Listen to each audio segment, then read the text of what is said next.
right, we're back here at Dreamhack, Denver Dreamhack 2017, and we're checking out the Cloudbase Prime booth with... Tyrus Pierce of Floating Island Games. Are you one of the creators? Are you one of the founders? Are you the CEO? Yeah, I own Floating Island Games, and I made everything in Cloudbase Prime besides the music. Matt Javanshire made that, and I'm comfortable saying it's excellent because I didn't make it. So you did the artwork, the coding, everything? Yep, and the level design and the voice acting. I did it all. Oh, wow. So you're a jack of all trades. Hopefully. All right, so tell us a little bit more about Cloudbase Prime. All right, in Cloudbase Prime, you are piloting a robot suit on a gas giant mining station where things have gone very wrong. And you can move the terrain to launch yourself or your enemies and steal fuel for your sweet superpowers. I mean, I do like superpowers. Does that mean I'm sort of like a robotic Iron Man?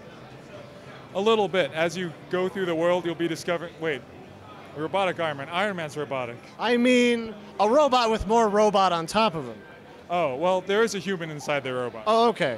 So you're basically just normal Iron Man. So you're just meeting all the other robots. Like, hey, can I borrow a cup of sugar and like liberate you from your evil virus overlords? Yes, you are actually finding a lot of other robots who are independent AIs, and they've all been infected with strange viruses that cause them to mutate in kind of dangerous ways. Some of them are murdery, some of them are just friendly and strange looking, and you'll have to figure that out yourself. And there's just that guy who just comes up to you like, do you want a hug? You just gave me one. No, but you could have more. Sure, I mean, that robot wanted to shoot me, so let's hug it out. Yeah. There's a lot of murderer robots, it's true. It's actually not a difficult thing in the gameplay. Some of them will just be nice little pedestrians who'll wave at you when you walk by, and other ones will have giant red faces and try to shoot balls of death at you. So well, that's cool. Not too tough.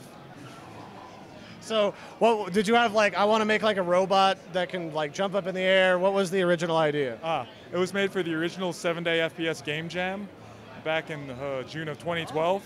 But in that game, my initial idea for 7-day FPS was, having a game where you can move the terrain around from a first-person perspective to really not just be a puzzle game, but to also integrate that into combat and make it really sort of an exciting, fun way to have all these robot parts raining down from above. The whole world as a weapon sounds pretty cool to me. Exactly. Yeah, it seemed like a great way to mix together level design and combat. But also at the same time, I happened to be thinking about why Jumping Flash felt good. Because it just sort of haunted me. It's such a standard thing for people to say platforming in first-person shooters is terrible, which is often very true. But Jumping Flash is a first-person shooter from before the dual-stick controllers existed. It was just with a D-pad, and everybody agrees that the platforming in that felt amazing. Oh yeah, 'cause it feels like you're gliding around and flying, and you can just keep doing that. And so I was thinking about that, and I realized that feels good because it automatically makes you look down every time you jump. So you're looking down instead of forward, so you know where everything is. Yeah. And then, well, I had this terrain movement idea in my head at the same time, and I went, actually, if I had to move the terrain to launch myself, I'd be looking down too, so I should really concentrate on platforming in this game as well. This will feel great. It all ties together in the whole design mantra. All right, that's really cool. Thanks. So is this out now? Can we buy it now? Yeah, it came out July 26th on Steam. It's just out. It's not early access or anything. It was in early access for a good year before that, but it's now released on Windows, Mac, and Linux. Oh, cool. So you can get on everything. Everything, yeah. Are you planning on going to consoles next? I am researching it, seeing if it's possible. It's a really difficult thing for a one-man team to do.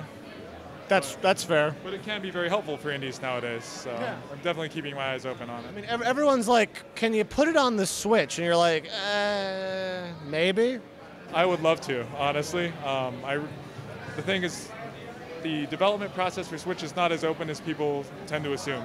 Nintendo has to contact me, not really the other way around, unfortunately. Yeah. I mean, I can try, but it's mostly just sad begging at this point. Yeah, I mean, I wouldn't have any idea what it's like to try and port anything to any of the consoles. Other consoles are a little more open at this point. They've all been out longer.